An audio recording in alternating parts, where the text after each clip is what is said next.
one can interrupt my groove today. Been watching gray skies move away. I just don't think that I can lose, and I might just take a cruise and let the sunshine play. Something more, something new, something you get a... Welcome back, everybody, to The Approach. I'm Rob, here with Drew. So nice to have the soothing sounds of Iration, who are actually from Hawaii, lead us in. But Drew, how are you doing, man? How was your break? My break was great. It's good to be back with you, man. Nice time away, maybe to recharge the batteries, but I kind of missed out on golf and real golf and talking golf. Of course, we've kind of had some sideshow golf tournaments here in the meantime, but it'll be good to get back, even though kind of a limited field. But it's good to be back here with you, man. And how was your break? How's everything with you and the missus? Yeah, me and the missus nice, and you appreciate you throwing the good praises that we're having a baby, which is excited first. Super exciting. First one, and I just want to give props to, and this just, again, we talk about it, I feel like every week because it's true, how great the golf Twitter community is, but just give super props to everybody that reached out to me. It's kind of blown away, frankly. It really meant a lot. I know, a like or a comment that says, hey, congratulations, doesn't mean that much, but this is a community and just shows maybe the power of it. And it was a good power. So I really, really appreciate that. And again, thankful for you too, and glad to be doing this. I know we were talking kind of off air, if we want to call it that it was nice to have a break, but kind of feels like the first day at school this morning with you're seeing old faces on Twitter. I mean, what do you think about it? It's great. It's good to be back. Like I said, I woke up this morning, everybody on social media was kind of like a kid on Christmas or on the first day of school. Everyone's excited and talking like we haven't had golf in years. But I know this degenerate golf gambling side of social media is happy to have some golf back where we can have a little action on it. So it's good to see everybody excited. And what a treat, to it always is to kick the season off. It's such an incredible track. So I'm very excited to get this whole thing going and kind of getting back into the weekly routine, man, and hopefully helping out some people make some money and kind of talking some DFS. Yeah, because that's really the goal about this. I know that there's so many good podcasts out there, and maybe we're one blimp on the kind of radar, but the goal with ours is to help make people money. That's the real goal. And you can do it consistently within DFS. And we might have to redefine what we mean by consistency, because if we're playing GPPs, that might be crazy, but we'll get into that. But that's the purpose of it. So if this is your first time listening, we have Drew here, and I'll let you, Drew, kind of sing your praise a little bit. But ex-PGA teaching pro, big golf guy, you have a great eye for swing analysis. I know you might, maybe I'll let you announce that, but you might be doing some further swing analysis down that road. So I'll kind of hang up and listen real quick. But why don't you tell us just a little bit about what you got going on and what you're bringing to this game here?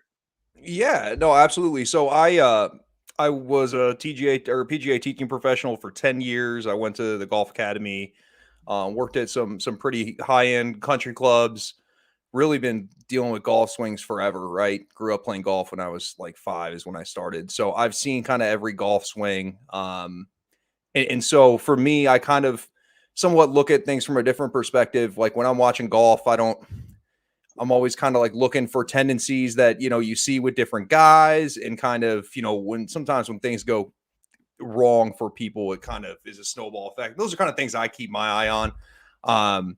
But no, I've loved golf. I watch golf constantly, which is why I kind of got into DFS. Of course, just being around golf my entire life. And so, yeah. And again, with the swing, I'm working on getting up, a website to do some virtual lessons, try to just really, man, it's kind of like what we do here, just trying to help everybody out.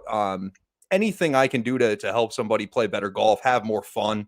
That's really what it's about, whether it's playing, having beers with your buddies. If you're trying to go that route, just be a little bit better, or, trying to take the game to kind of to a higher level and compete and get in tournaments and whatnot. So we'll have something for everybody. And I'm really looking forward to getting that out and rolling, and hopefully here the next month or so, that's something we can talk about. But that's kind of just the angle I bring to things, and just very happy and fortunate to be here with you. And to your point, all the great people that support us, have back and forth with us. It's been great. And so I look forward to kind of our first full season since we kind of got things kicked off playoff time last year, maybe a little bit before. So we're ready to ramp up for a big year. Yeah, no doubt, and hopefully we can get a GPP win to finance your kind of new website. I would love that. Let's make that happen.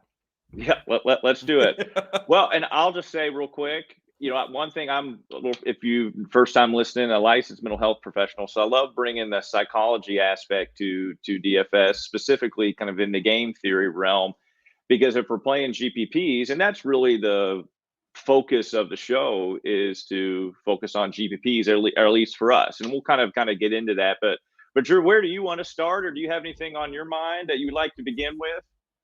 No, I'm super excited for this week. As I've kind of mentioned, this golf course is fantastic. I think it's a perfect way for us to kind of kick things off. Somewhat of a birdie fest, pure beauty across the entire ballpark. Let me actually kick it to you, as somebody that's actually been on property and played a little bit golf. What was kind of the things that were going through your head when you kind of making your way along this golf course, which is, if not the most beautiful in the world, one of them. And I'm sure you probably have that same opinion. Yeah, well, what was going through my head is how amazing the drink carts are there. The beverage cart they are so nice, and it's a luxury resort. Kapalua is an amazing property, not just with the golf course, but where the hotel is down there, and every beach in Hawaii is public, which is awesome, but they're all pristine, and it's just amazing to be down there. It's so green because they get a lot of rain on that side of the island. Kind of when you come in to Maui, it's kind of dry because just how the island's set up, it doesn't get that much rain. So you leave from more of a drier landscape and you just hit Kapalua, and it's just green everywhere, and has a bunch of trees. It's just gorgeous, it really is. But it's not hard to dissect property wise on what we'll see this week with the golf course. It's just open, it's resort style. It is so much fun to play as an average golfer, but these pros will pick it apart like they do every year. But there's so many great course reports out there, and that's not so much what we do, but the Kapalua is so straightforward. It's kind of silly, but again, every hole almost you have an ocean view. The undulation just on the fairways, there drops off. It's fun. Was a great memory. And again, the thing I most remember is just the beer selection on the golf cart or the beer cart. I love it. And you made a great point there, right? And that's one of the things where you can't necessarily see it on TV as well. And this is where it has some similarities to Augusta National. From what I can tell, from what I've read, from what I've watched, there's not very many flat lies on this golf course. So you're constantly dealing, whether it's an uphill lie, downhill lie, ball above your feet, ball below your feet. It's kind of a test into that aspect. And I think one of the things that I like about this golf course is it's more of a shot maker's golf course, right? Like, this is a good golf course to where if you're not necessarily having everything going in the bag coming into this week, this is a great week for you. Wide open fairways gives you the ability to be creative around the greens and kind of work your irons, because you're not going to have a lot of standard golf shots here, right? You talk about undulation, elevation, there's different keys that go into it. But for me, this is kind of a nice spot for somebody that may be struggling with parts of their game to kind of block out all the noise and the technicality of the golf swing itself and just kind of go out and play golf. And there's not a ton of golf courses like that, but I think this is a great week for that. And so you could see, this is a great way for somebody to kind of catapult their, get their season started on the right foot, especially if they've been going through things, throughout the break and kind of after fall. So I look at that, and it's very interesting. Of course, we're looking at a par 73 this week as well, which is the only one from my knowledge on tour all week. So tons of birdie opportunities, but the shot making, the creativity around the greens, those are some of the fun things that get me excited about this week. We know there's going to be tons of birdies, but is that kind of the way that you saw it when you played there? Just not very many flat lies, and you're kind of playing different kind of golf shots throughout the day. Yeah, you're right. You're beginning with one, you're going straight downhill. The clubhouse, it's, I think, kind of halfway up on the property, and you're just going downhill for, I think, the first 5 or 6 holes, and then you're going back uphill all the way, I think, to the rest of the 9, and then it's the same pattern. You go down on the first half of the back 9 and up towards the clubhouse, if I'm not mistaken, and kind of give or take a few there. But let's get into DFS aspect. That's why people are here. That's what we kind of want to know. And so maybe just kind of reminding folks that might switch from we're leaving into the kind of end of the NFL season. I think the last full slate is this Sunday. Maybe people transitioning from NBA as well. Anything on your mind that you just wanted to discuss about, hey, what should we be considering starting PGA DFS back up? Well, that's the thing. For everybody that likes to play DFS, especially golf, there's that time of year where, regardless if you like playing NFL or NBA, you kind of dabble in it, right? Because that's just what we do when we play DFS. But you kind of have to point out the differences in PGA DFS as compared to NBA and NFL, right? When we look at NBA, NFL, you're playing matchups a lot of the time, right? Where we're not seeing a lot of that. And, you're playing the golf course. And of course, players are going to have their certain advantages based off of how the golf course sets up. But when you're looking and building a lineup as compared to saying, hey, X player is against a terrible defense in football or whatnot, and you kind of try to gain value there, we're looking at it from a different perspective now. So the first thing is, in this week, where a lot of the things that people might spit, strokes gained, all that stuff, it's somewhat out the window, right? Because no one's really been playing.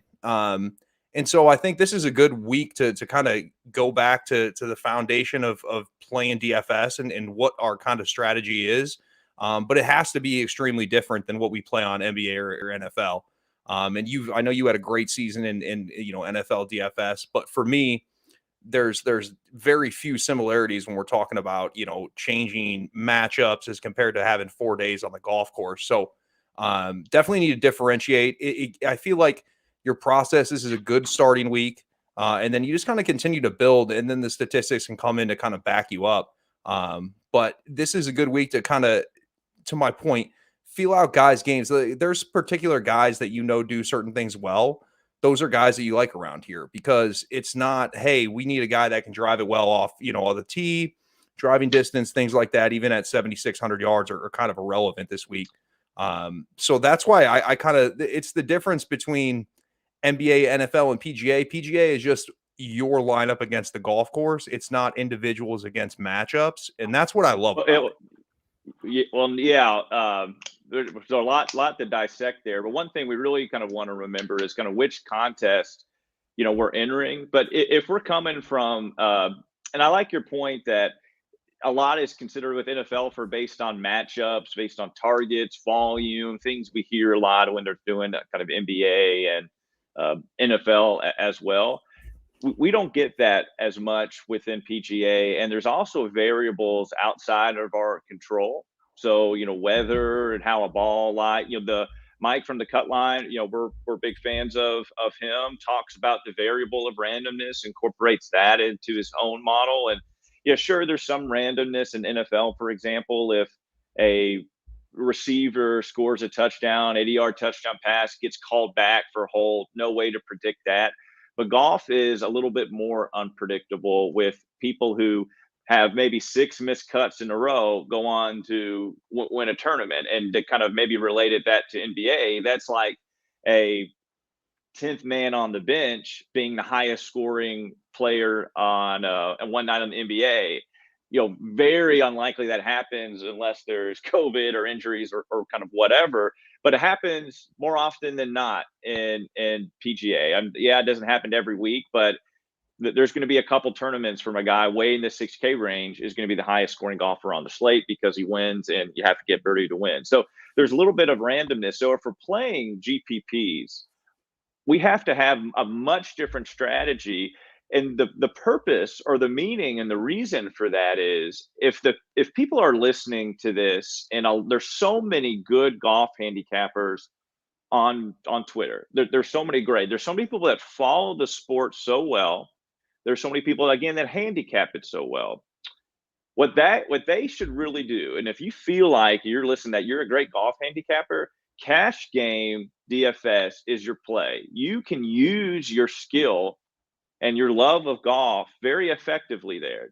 But when we go into the GPPs, because of these other elements, and if we have all this trust that we're such a good golfer, it's actually going to hurt us because not the whole time, not the whole abilities, but these random or these variables that are outside our control ultimately hurt us and not help us. And so we're thinking about GPPs the exact wrong way. We harp on this show all the time that we're competing against other people in our contest. It is not a handicapping contest.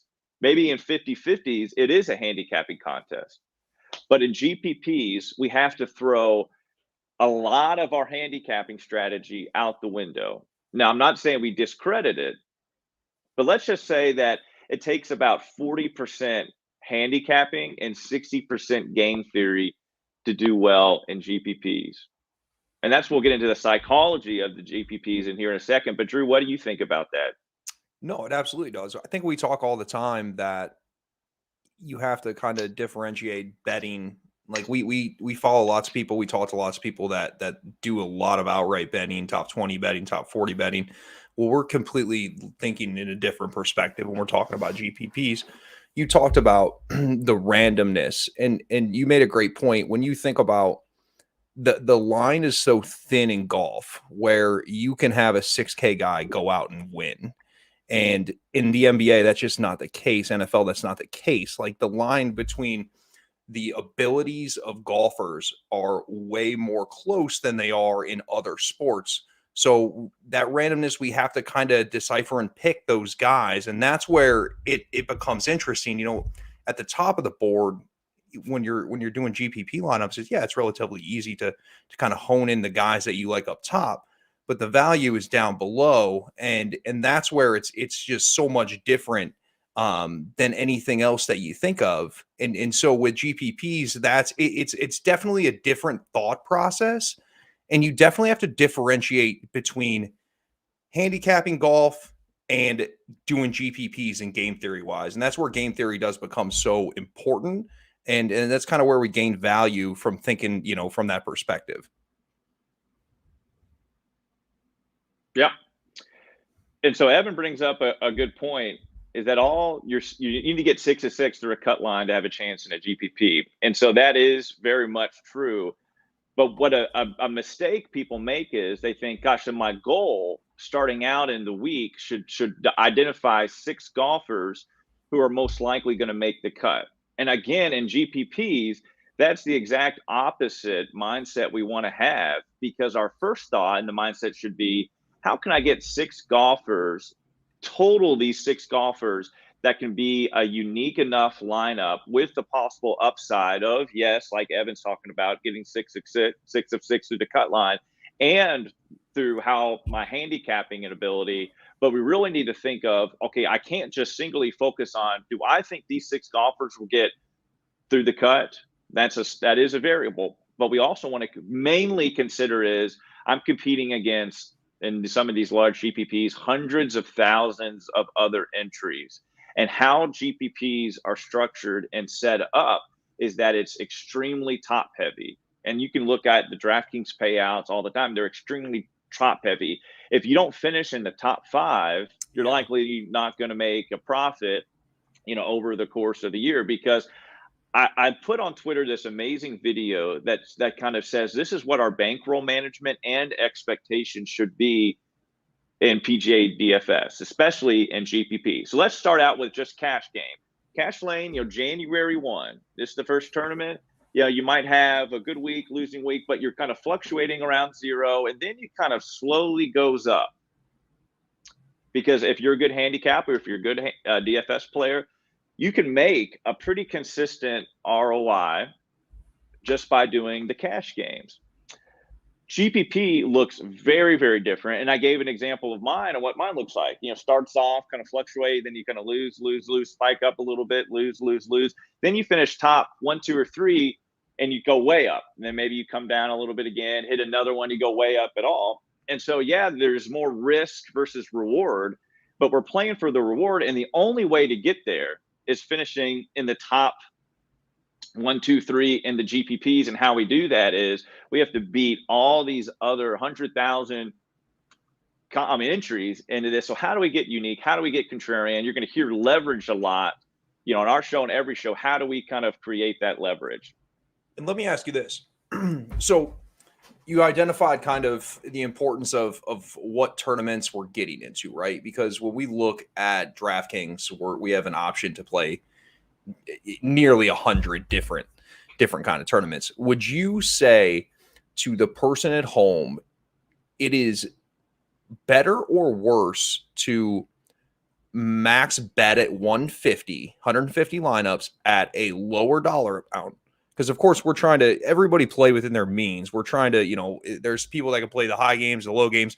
You think there's better value in maxing out, say, $1 lineup, doing 150 in, or putting in, $25 lineups? Well, I would say it depends. Well, you said just in $25 lineups versus 150. That's what you asked.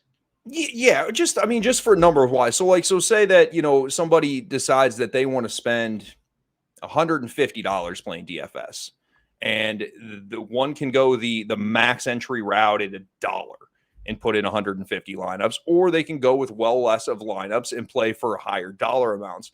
Is putting in the max at 150, is that a higher advantage in your opinion? And I know this is kind of a tough question to answer to an extent, but is getting those max entries in, is it a significant advantage to you when you can have, say, 150 in, even at a lower dollar amount, than just playing, a smaller amount of lineups at a higher dollar value?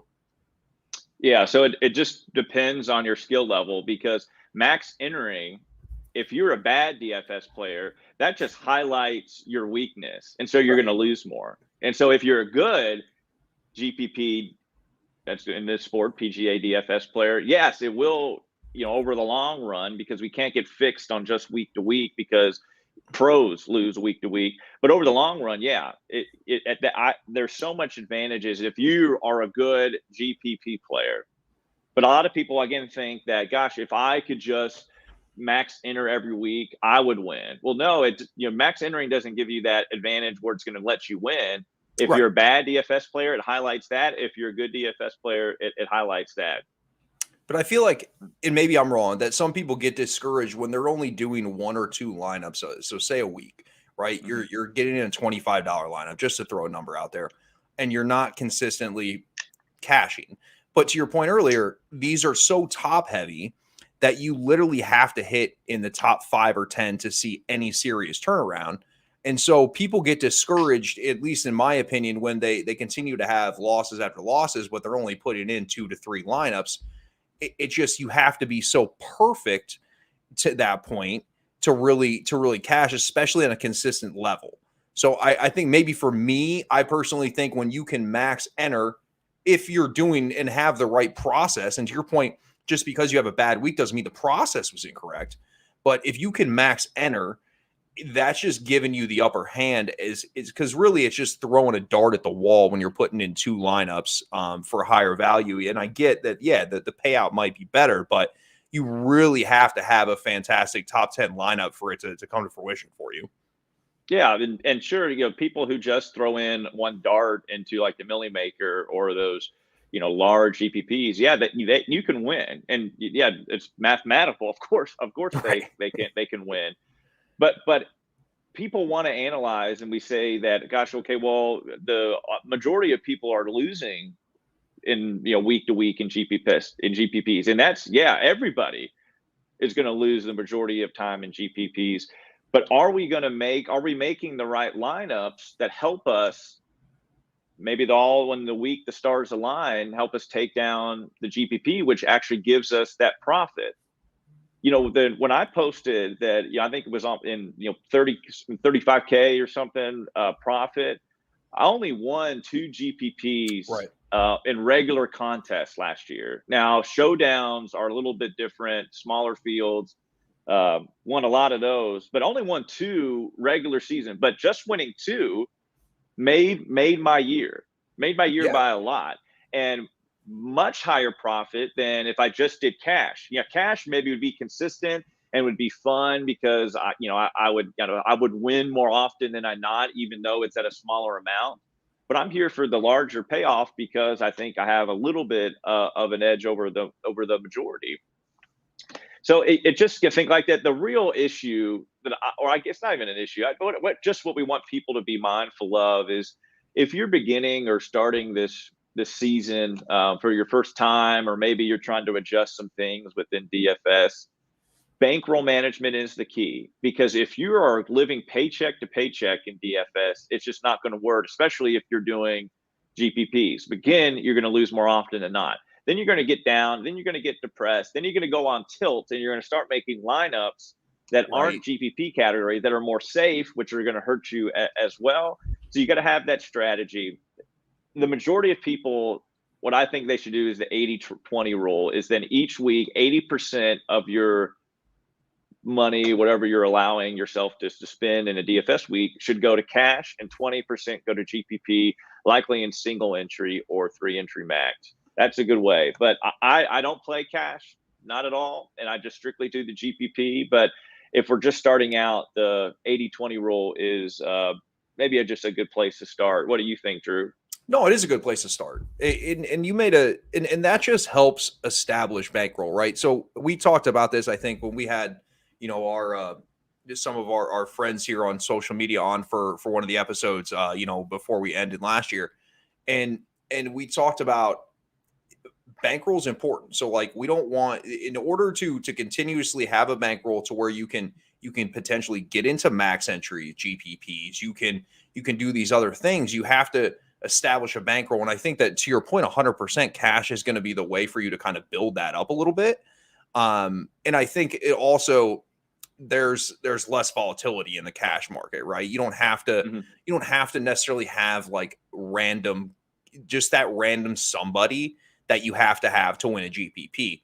To Evan's point, yeah, if you get 6 out of the top 15, to finish, or six guys to finish in the top 15, you definitely have a chance.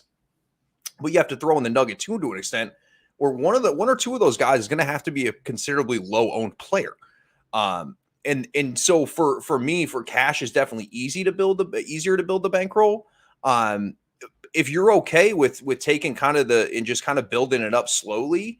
And the other thing is, if you're consistently winning in cash and you kind of like where you are, then you can start to slowly get yourself into GPPs and enter them more frequently, and you'll have the process down. It's you made a point earlier to where you start, say, max entering these GPPs and you're consistently losing.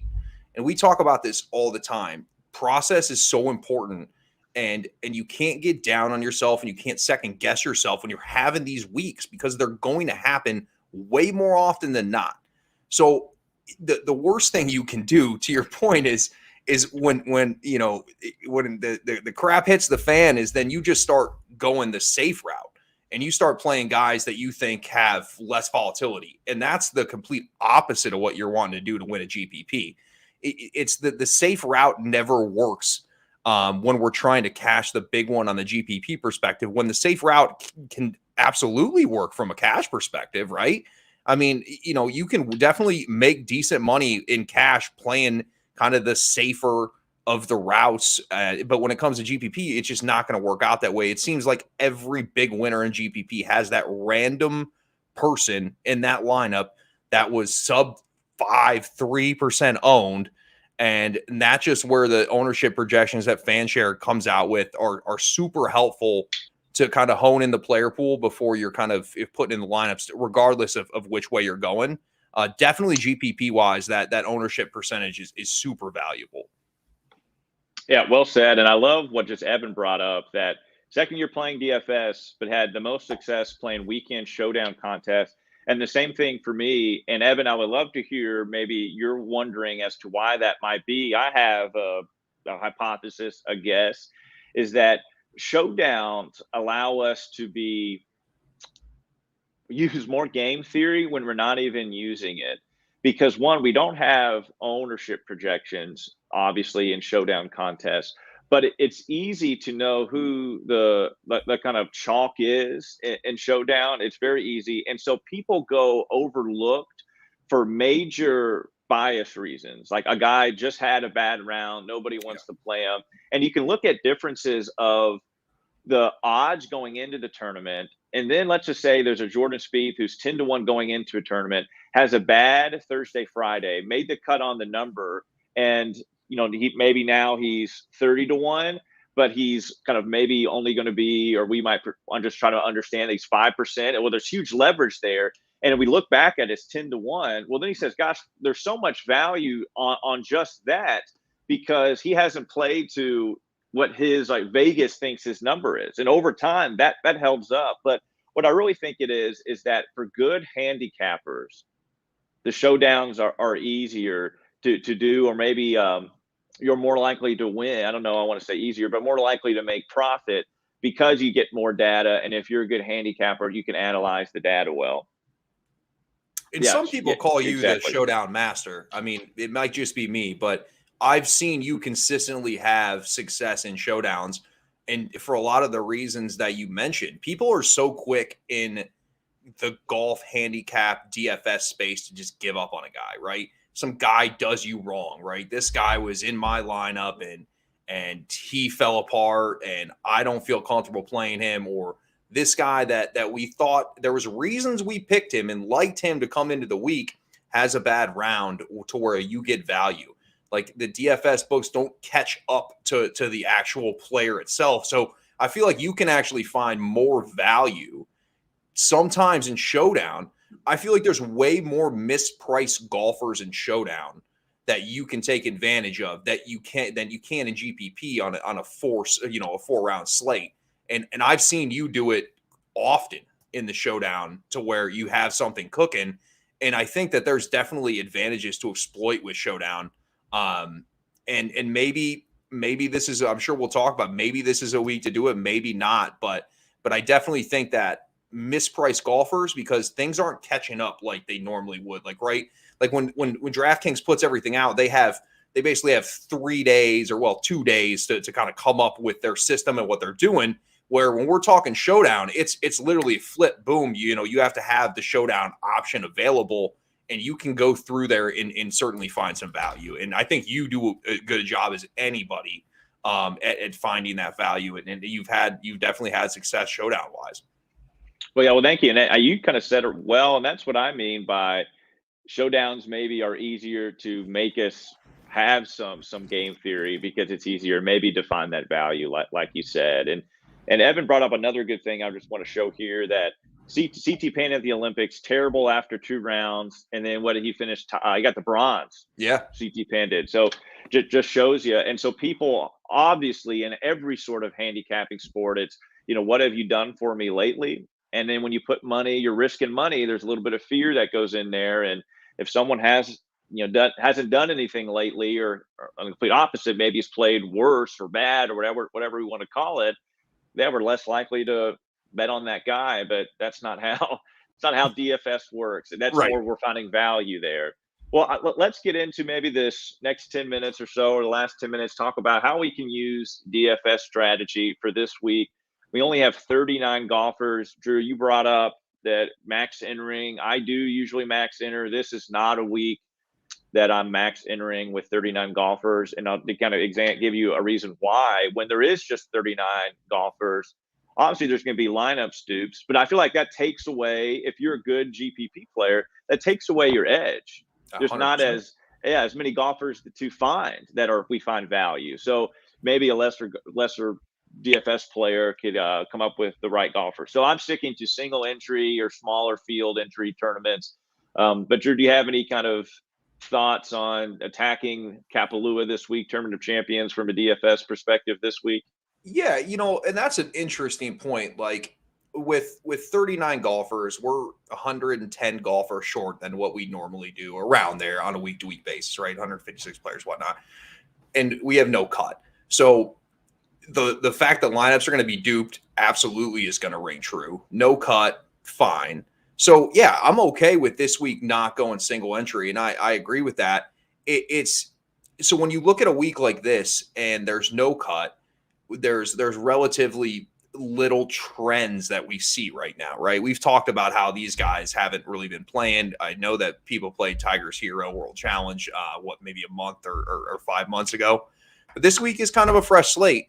And this week for me, I definitely am kind of leaning on the course history a little bit. And I've heard and read things that this golf course is definitely, and you've played this golf course, it's a golf course that you start to understand a little bit more the more you play it. So I like people with past success, but again, it's so hard to find a way to differentiate your lineups this week, in order to kind of have that unique lineup to cash out. So I guess for me, I would ask you this, with 40 guys, 39 guys, how do we differentiate our lineups when we come into a week like this?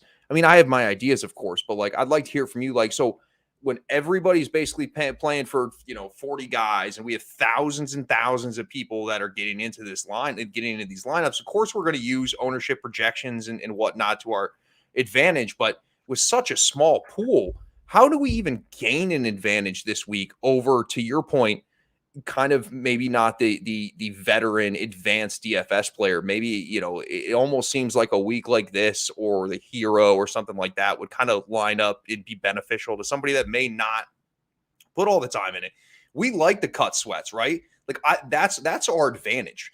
We do this all the time. Like having to pick 6 guys to make a cut and be up by the lead, like that's where the skill comes in. When we're down to 40 people, I feel like that skill's diminished, to your point. So is there anything you're looking at in particular this week to kind of like differentiate, to kind of make unique lineups as we look at, this week in Maui?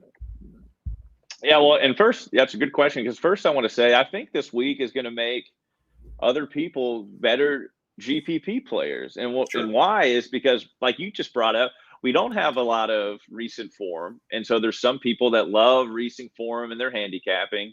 I don't even think that I'm not even going to look much at course history outside if someone has played here 4 times and they finished, in 20th or worse. But course history, I don't think should be weighted here that much, because not everybody plays here, and they only get to play here if they win outside of the COVID year. And this course is so easy, and we've seen multiple types of players win here.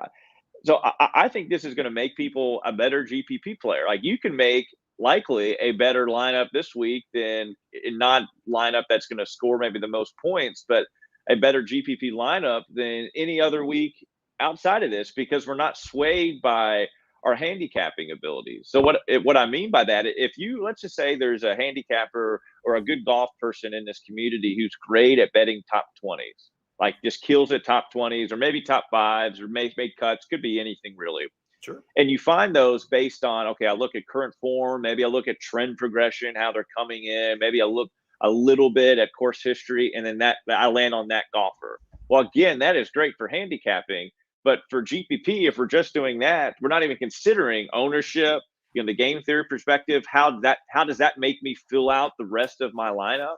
So when you take away that handicapping lean that we kind of lean in on, we're likely more thinking on a game theory perspective. And so one thing I'm really, really doing well, or not well, I should say that, but I'm trying to do well this week, is incorporate guys like, Phil Mickelson. I think is going to go very low owned, who has an opportunity to kind of do well.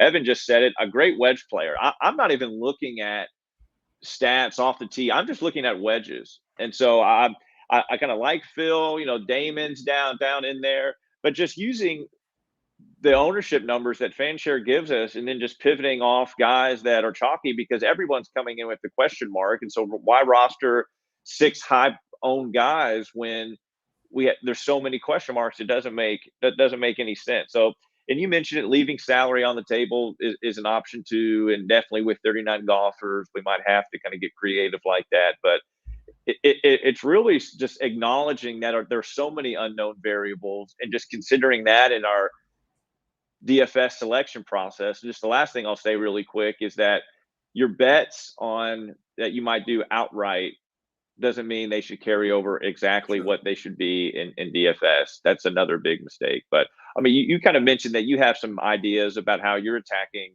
this. this tournament. Yeah, what are those? Yeah, so Evan makes a good point with wedges, and the one thing I saw today that I found extremely interesting, from our guy PGA Splits is at Kapalua, guys are hitting wedges from 50 to 100 yards, 48% more than they do on a normal tour stop. So what the stats kind of show, as far as if we're looking at that, is these aren't, and we kind of hone in wedge stats from 1 to 125, 125 to 150. Very rarely do we ever look at a 50 to 100 yard range. And then it also kind of brings in the long irons as well. All that said, I'm putting all that aside, right? I'm putting it all aside. For this week, for me, you got to get guys that make birdies. I know it's kind of hard to look at, but you made a great point with Phil, and you and I didn't talk about this, and he's extremely interesting because I think when Phil won last year, of course, it was completely out of the out of the blue, and I think that a lot of people were under the impression that he's just showing up here because of what we've heard about the PIP, and he has to have an event that he hasn't played on his schedule this year. But I think that there is definitely value in a guy like Phil. And the reason that I like guys like that, so Phil we know his game's volatile, right? We know it is. But the nice thing this week is we can throw basically off the tee statistics out of the gate. You've been there. It's hard to miss a lot of these fairways. And we talked earlier about creativity around the greens, kind of just playing golf in not thinking about it technically. So for me, I'm looking at guys that fit that bill. And Phil's one of them. Jordan Spieth would be another one. Guys that, again, the strokes gain stuff, and I talk about this all the time. We use it as such a crutch because we have to try to sell ourselves on the idea that we like X golfer. But if the strokes gain and the rolling, the rolling report and all these things don't add up, that we can't play them. Well, this week, I feel like it's a little bit more authentic in the process. So I'm going to be kind of going around the things that I kind of feel like, hey, we're taking things off the tee. Guys that struggle off the tee, we're not even going to look at. So guys like, to me, like Mark Leishman, Jordan Spieth, Phil Mickelson, these are guys that I like this week. The Phil's a great call. And you and I can sit here and say that Phil could finish DFL or he could be around on Sunday, and we just don't know. But the beauty of that right there is that piece we need for GPP, right? That's the guy. It's somebody like that, right? And if he goes out and has a poor week, then so be it. But we're playing a guy that has the ability to make a lot of birdies and be up there towards the lead on Sunday. And if he doesn't, he doesn't. But those are the kind of pieces that we need in order to cash these GPPs, be in the top 10s, be in the top 5s. It's not just going to be all chalky. Real quick to you, a real quick question. I know you've looked at the board a little bit. Is there a strategy in your mind, and is it maybe a little different because, we're dealing with 39 players? Is this, for lack of a better term, stars and scrub week? Are you honing in on the middle guys? Is there any strategy, thought process in kind of that from your end? Because I'm not sure if there is or not on my end. I just don't know. I don't think you have to go stars or scrubs or middle of the line. I think you can kind of mix everything together. So I wouldn't want people to say, hey, this is the route I'm going in stars or scrubs or this route. I mean, you build your player pool and kind of go from there. But any thoughts on kind of that process at all? Yeah, and I don't think and I don't think you should make your mind up on Monday whether you're doing stars or scrubs or balance build by Monday. It may be in cash games, but in GPPs, no, because we don't have ownership protection, so we don't know what other people are doing. Just right now, it looks like Cameron Smith's going to be in the top 3 of highest owned guys. Which makes sense. He fits for what we think does well at this course, and he's severely underpriced. Him and Spieth need to change their pricing just on how they've played and the last year, basically. But he's severely underpriced, and he fits out so well. So I'm projecting that he's going to be the top 3 highest owned. I do like Cameron Smith. So if I like him so much where I'm still going to play him, I'm going to use him in every lineup and have to get contrarian elsewhere. And so that's why, I'm not talking too much about golfers on Monday night right now. Because, no, I agree. Yeah, because it's only 39 of them. And I'm making, I'll make a model and look at that. But a lot of my lineups will be based on, I'm going to look long and hard at the ownership projections that FanShare gives us and then make decisions off of that for GPPs. Now, if I was building a cash game lineup, I would kind of go more balanced, especially maybe even start with Burns and include Cam Smith and a few others in that 8K range. But GPPs, yeah, not making my mind up about that right now. So, Drew, we just got a minute or so left. Any kind of closing thoughts you kind of want to throw out there before we log off? No, last thing, and I think you just made a great point right there. Being it's Monday, being it's a small field, I want, for what we just talked about, I think is more of process and strategy than who we should play and who we shouldn't. If you go through the correct process and the strategy and kind of come up with what you like, that's going to lead to the players that you want. The only other thing I'll say, it's good to be back, man. I miss Monday nights. Thank you, everybody in the chat. It's nice that we got some comments coming back from YouTube. Love to see that. But again, man, I'm ready to rock and roll. I appreciate you. Congratulations to you and the missus again. And I hope that we have a real good week this week. Thank you. I appreciate that. Again, appreciate you. It's so nice to be back and so nice to, however you're listening to, show us a little bit of support like that. So on YouTube, I like and subscribe. That's always nice to see. And I'll just say one last thing to maybe help home the idea is separate your handicapping process for your bets to, if you're playing GPP, to your GPP process. Think of it as like poker, where you think pre-flop you have the best hand at pocket aces, and maybe I have 7-2 offsuit. But after that, excuse me, I can then just play you based on the variables I see of how you're making your bets. If you're playing coy, or you're trying to bluff, things like that. And a lesser hand can still win the pot. So just think about that. A lesser hand can still win the pot because you're playing against the man, not so much the card. Think of that as in GPP. You're playing against the competitors. So even though you think I'm trying to optimize my lineup, pick the 7 best golfers that I think are going to project the highest DraftKings points, and that's why I'm picking these 6 golfers. That's great for cash. That's exactly what she wants you to do. But in GPPs, again, we really want you to think of, how can I beat all these other guys? Because unfortunately, no handicapping process is perfect, and we have to rely on more of the game theory than our own abilities sometimes. All right, guys, great stuff. We'll see you next week, and good luck this week, and stay in touch. It's good to be back, and let's cash. Let's get the year started off right.